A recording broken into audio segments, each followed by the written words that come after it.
10:05, welcome back to the Chad Hasty Show, News Talk 95.1 FM and 790 AM KFYO. Thank you for tuning in today. Open Line Friday, it's Flag Day as well. Do not forget about that. Hopefully if you're able to, flying those flags. Right now, though, we go to the phones, and joining us here on the program, always a pleasure to have on Senator John Cornyn. Senator, good morning. How are you today? Okay, I think I'm with you now. Now, Thanks to be with you. We'll just go with that old commercial. Can you hear me now? How about that? Senator, thank you very much for joining us today. You're down in Austin today, correct? I am. I'm going to be speaking to Boise State this morning and talking to, I think, about 1,000 young men who are learning what it means to be good citizens and learn about what it means to run for and hold public office. Hopefully these will be the next leaders for our state and our nation. And you're also going to be announcing a new piece of legislation, correct? Yes.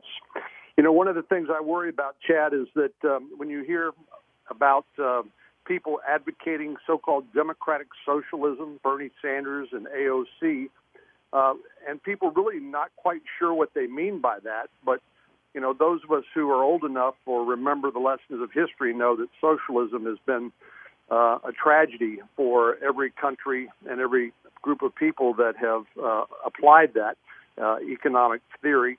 And one of my favorite quotes from Winston Churchill, he said, the problem with capitalism is the unequal sharing of blessings.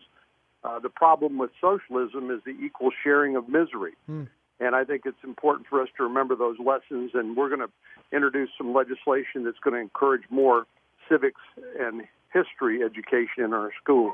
Well, and Senator, that it's well needed. And after this week, one of your colleagues and someone who's running for president, Bernie Sanders, he held this big event where he was defending Democrat socialism. And you know, he's trying to make it okay. He's you know, that was his basic message. Everything's going to be okay with Democrat socialism. Yeah, Bernie's message is the government's going to take care of you, and you don't need to lift a finger yourself. The problem is that what history has taught us is that socialism can't exist side by side with individual freedom. That the only way socialism can exist is by brute government force, basically forcing us all into the same conformity and distributing the money that you earn to others who decide not to get out of bed in the morning. So I think this is important to have this discussion. It's shocking to me that we have to, but I think it's necessary. Senator, tell us about a Senate drug caucus hearing that happened this week. Well, I was appointed the chairman of the International Narcotics Caucus. We call it the Drug Caucus, as you did, Chad. And we had Secretary Pompeo, the Secretary of State, there to testify about what the United States needs to do to address the drugs that are coming across our border from Mexico and Central and South America. Last year, more than 70,000 Americans died of drug overdoses. And this is a huge public health and social problem in our country. One of my colleagues from Georgia, David Perdue, said that if some enemy of the United States decided to launch a missile into the United States and killed 70,000 Americans, we would do something about it. But how we have sort of seemed to be wringing our hands and not actually trying to address both the supply and demand side and deal with this problem, which obviously can't coexist with government. It's basically run by the cartels who move people for sex trafficking, for economic migrant drugs that go along with it across our same porous borders. So it was an important first hearing, and we've got a lot of work to do in that area. Yeah, absolutely. When it comes to the border, were your colleagues on the left, were they listening to that information? You know, it's hard to tell these days, Chad. You can lay out the information, but you really can't force them to listen. And I think right now the Democratic Party has gotten so radical as evidenced by some of the policies that are being embraced by the presidential candidates, democratic socialism being one of them.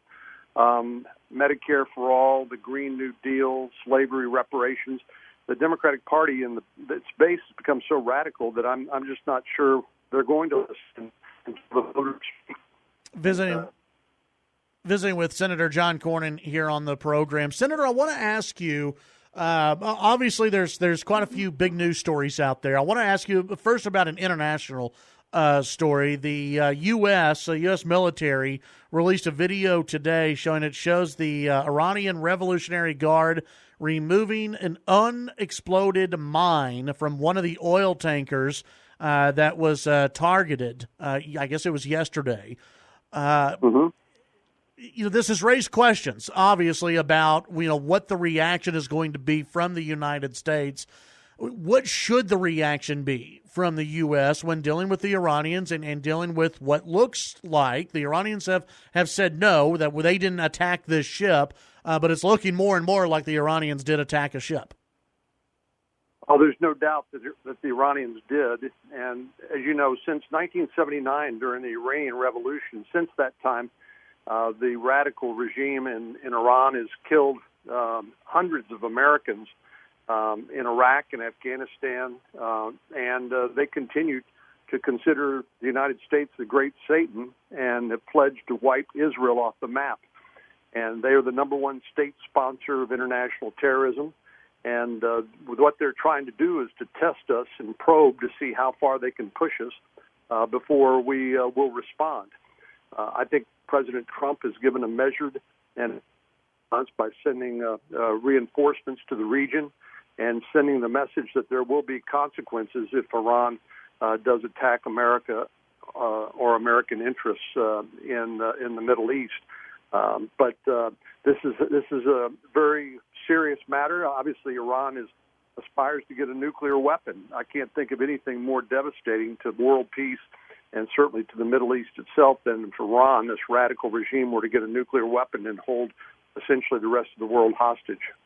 Does something like this, and if the Iranians keep carrying out these attacks, and this isn't the first one. I mean, there have been some missile attacks that have been and rocket attacks that have been assigned to blame to the Iranians. How far can they go before military action takes place, and should that even be on the table?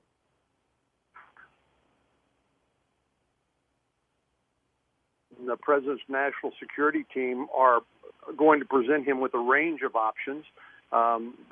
It's not just a binary choice, war or no war. Right. But I do think we need to make sure that the Iranians feel the accountability for attacking American interests and our allies' interests in the Middle East. Because if we don't, they'll just keep going and until they create real problems for us and our allies. Visiting with Senator Cornyn. Senator, before I let you go, I've got to ask you about the story that's been making news the last 48 hours or so. The president today, this is according to Fox News, sought to clarify his comments indicating that he would take information on political rivals from foreign countries. He told Fox News today that he could report such conversations to the FBI. He said if the information he got was bad or false information, he could report it to the FBI. What do you think about the president's comments yesterday and his statement today that, well, if the information was false or misleading or bad information, then that's when he would contact the Department of Justice, but that he would indeed look at information given to him from a foreign government? Well, I have to say, Chad, harder and harder to know what the source of some of this information is, whether it's a foreign government that leaks the information to the press, or even the U.S. FBI leadership that obviously cooperated in leaking the Steele dossier during the investigation of President Trump and his leadership team during the last election. I think some of the outrage is selective, and I think we ought to have pretty clear rules. For myself, if I knew that somebody was from a foreign government was giving me information that they wanted me to use in an American election, I would notify the FBI so that they could get to the bottom of it. I think that's the right way to handle it. Would it be wrong not to notify the FBI? Well, I think it depends on the circumstances, because you probably won't know. I mean, the Russians aren't going to show up on your front door and say, "Here, we're going to hand you some." Likely to do, and what happened, for example, in the Clinton campaign in 2016, is they hire a Washington D.C. based opposition research company, and then they compile the information that's essentially paid for or supported and then distributed by other people. So it's really hard to tell in this environment where the source of the information is coming from. But again, if I knew it was coming from a foreign government trying to meddle in our elections, I think the proper course is to call the FBI and let them get to the bottom of it. Do you think the Democrats are going to use this? I mean, some of them already are, to further this push for impeachment? Absolutely. Well, let's just look at the timeline, Chad. In 2016, the Democrats couldn't believe that Hillary Clinton lost and President Trump won. They talked about, well, Hillary won the popular vote, so we need to do something with the Electoral College. And then did that President Trump was president in office. Investigation took place, a special counsel investigation, finding no collusion, no obstruction. Obviously, that was a tremendous disappointment to the Democrats and to the mainstream media, who had just gullibly accepted it for so long, only to find that there was no evidence of any crimes, collusion, and obstruction. And so I think this is now a continuation of really looking to anything they can, any sort of straw they can grasp to justify impeaching the president, because they are not going to rest until they get him out of office, either through an election or through some impeachment proceeding in Congress. That's really the last thing left to them. Last question before I let you go, because I know you have you're on a schedule, Senator. The president made a comment about a week ago or so about suppressors, that he would take a look at possibly banning suppressors in the United States. Would that be something, in your opinion, that you would support through executive action? And do you think that it would make it through a challenge of Congress if the president were to use executive orders to ban suppressors? You ask about banning pressers? Suppressors, silencers. Suppressors. Oh, I'm sorry. Okay, I'm sorry. And the reason I ask is obviously some of my hearing has been damaged by not using suppressors. No, I think sportsmen and recreational shooters ought to be able to get access to suppressors to protect their hearing, and that this is not something that is a huge problem with law enforcement, to my knowledge. But it's another way for people to.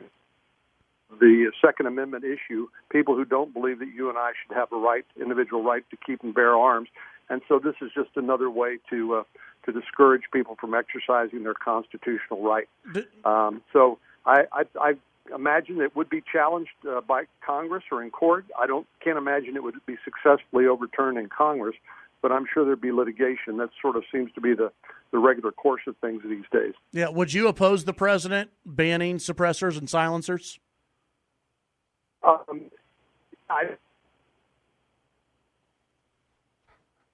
Law-abiding citizens ought to be able to own firearms and suppressors as well.